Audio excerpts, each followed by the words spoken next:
सौ बात की एक बात यह कि ईरान में जो बवाल मचा हुआ है उसमें जो पहलवी के नाम के नारे सुनाई दे रहे हैं वो ज्यादातर लोगों को समझ नहीं आ रहे कि वो किसकी बात हो रही है। ईरान में महंगाई के खिलाफ जो प्रदर्शन कई दिन से जारी हैं उनमें किस पहलवी को लाने की मांग की जा रही है? क्या वहां प्रदर्शनकारी ईरान के इस्लामी शासन के खिलाफ हो गए हैं? आज की पीढ़ी को तो शायद पता नहीं कि ईरान में जो कट्टर इस्लामी शासन दिखता है, ईरान वैसा पहले नहीं था। पहले मतलब बहुत पहले नहीं, 1979 तक भी वैसा नहीं था। 1979 तक ईरान में शाह का राज था, शाह मोहम्मद रजा पहलवी का। तो क्या उसी मोहम्मद रजा पहलवी को वापस लाने के नारे लगाए जा रहे हैं ईरान में? नहीं, उस मोहम्मद रजा पहलवी की तो 1980 में मौत हो गई थी। अब उसके बेटे हैं पहलवी राजवंश के क्राउन प्रिंस, उनका नाम है रजा पहलवी। ये वाला पहलवी राज परिवार जो है उसका राज स्थापित हुआ था 1925 में ईरान में। रजा शाह पहलवी इस परिवार के पहले शाह बने थे ईरान के। फिर उनके बेटे शाह बने मोहम्मद रजा पहलवी, और अब हैं क्राउन प्रिंस रजा पहलवी जो अभी अमेरिका में रहते हैं। तो नाम थोड़े कंफ्यूजिंग है।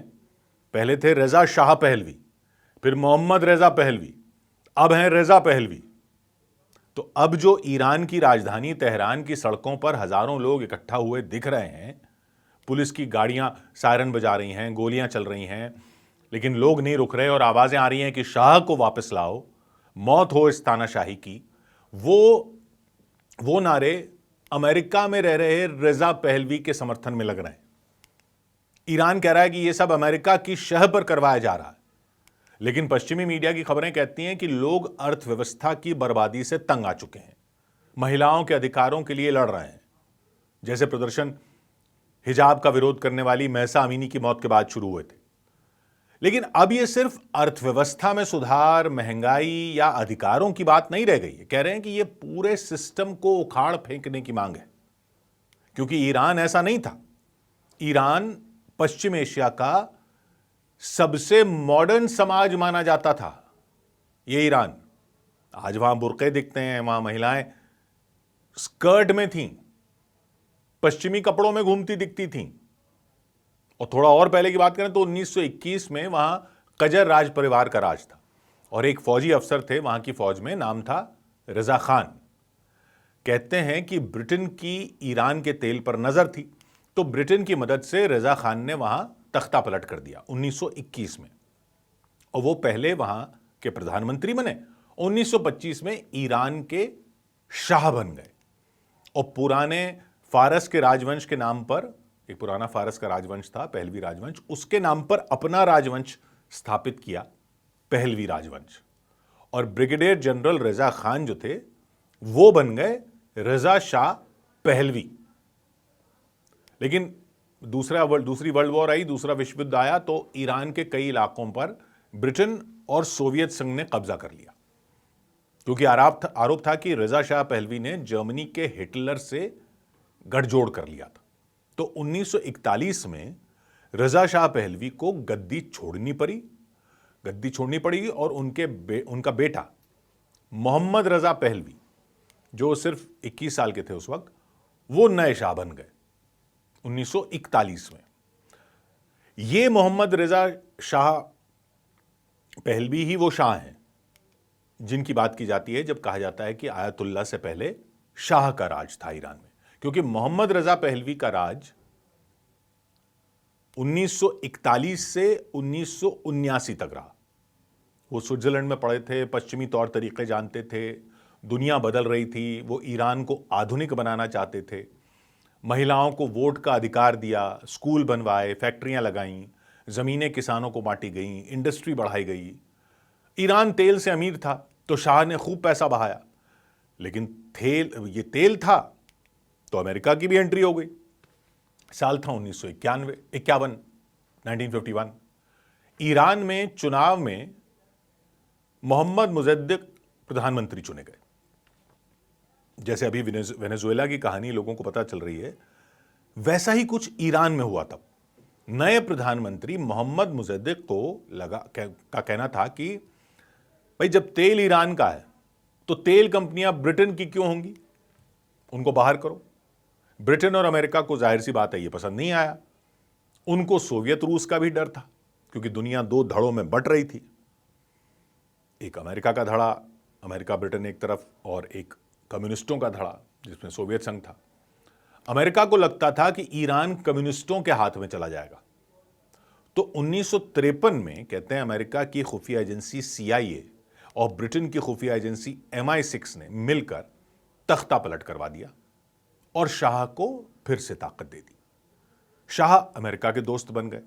अमेरिका ने उन्हें हथियार दिए और बदले में तेल लिया। यानी शाह के राज में अमेरिका का बड़ा रोल था।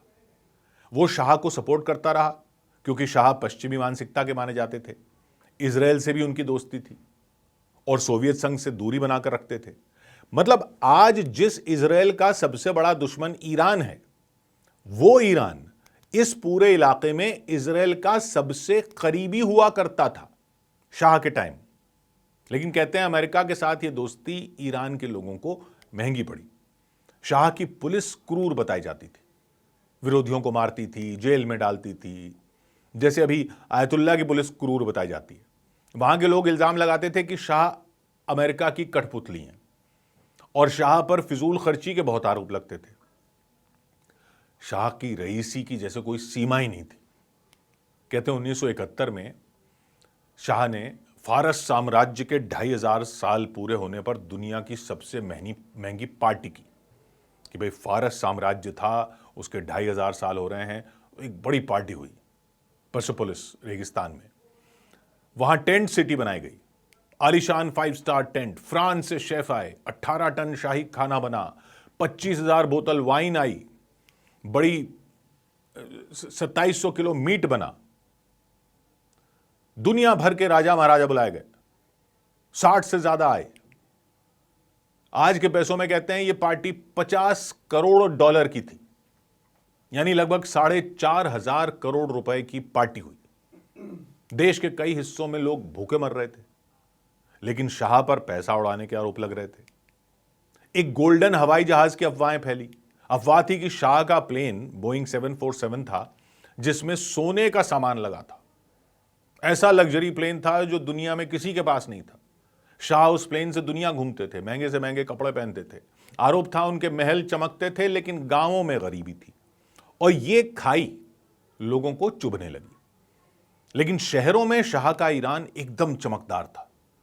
महिलाएं स्कर्ट भी पहनती थीं, सिनेमा भी जाती थीं, सिनेमा थे, मशहूर यूनिवर्सिटियां थीं दुनिया की, क्लब होते थे, बिल्कुल जैसे किसी पश्चिमी देश में। और अर्थव्यवस्था बढ़ रही थी तेल से। GDP लगातार बढ़ता जा रहा था, क्योंकि तेल से पैसा आ रहा था। लेकिन इस्लामी धर्मगुरु नाराज होने लगे। उनके मुताबिक ये पश्चिमी संस्कृति थी जिसमें लोग इस्लाम को भूल रहे थे। मौलवी नाराज हो गए। करते करते 1978 में टेंशन चरम पर पहुंच गई। बड़े धार्मिक नेता थे आयतुल्ला खुमैनी। अभी जो हैं वो आयतुल्ला खामनेई हैं, वो थे आयतुल्ला खुमैनी।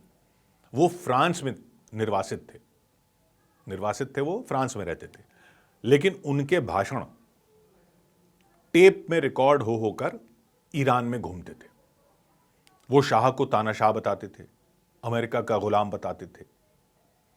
लोग अमीर और गरीब और शहरों की चमक और गांवों की गरीबी की बढ़ती खाई से पहले ही गुस्से में थे। आयतुल्ला खुमैनी की अगुवाई में इस्लामी गणराज्य बनाने का आंदोलन छिड़ गया। इस्लामी क्रांति हो गई। लोग सड़कों पर उतर आए, विरोध प्रदर्शन हुए, जगह जगह हड़तालें हो गई। शाह की सेना ने गोलियां चलाईं, हजारों लोग मारे गए। लेकिन लोग नहीं रुके। यानी अब जो हो रहा है ना, अब इस्लामी शासन के खिलाफ है, वो इस्लामी शासन लाने के लिए हो रहा था।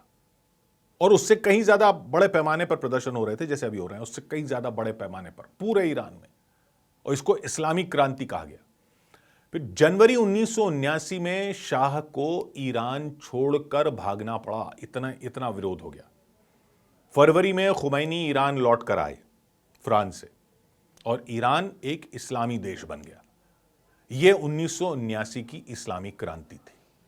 अब समय का चक्र फिर घूम रहा है। अब ईरान में महिलाओं के लिए हिजाब जरूरी है। अब अमेरिका दुश्मन है। तेल है, लेकिन अमेरिका ने ऐसे प्रतिबंध लगाए हुए हैं इतने साल तक लगाए कि गरीबी और महंगाई से फिर लोग परेशान हैं। शाह के समय अर्थव्यवस्था तेज थी, अब प्रतिबंधों से बर्बाद है। शाह के समय महिलाएं आजाद थी, अब दबाई जाती हैं। शाह का ईरान पश्चिम का दोस्त था, अब दुश्मन है। तब शाह को निकालने के लिए क्रांति हुई थी। लोग सड़कों पर पहलवी के नाम के अब नारे लगा रहे हैं, शाह के बेटे के नाम के नारे लगा रहे हैं। लोग पहलवी के नाम से पुराने दिनों को याद कर रहे हैं। तब शाह का राज था, आयतुल्लाह खोमैनी ने फ्रांस में बैठकर विरोध का आंदोलन चलाया था। अब आयतुल्लाह खामनेई का राज है और शाह के बेटे ने विरोध की आवाज अमेरिका में बैठकर उठाई है। यह समय का पहिया चक्कर लगा रहा है या अमेरिका फिर अपना चक्कर चला रहा है? दुनिया देख रही है, इसलिए सबके लिए यह कहानी समझनी जरूरी है। सौबात की एक बात,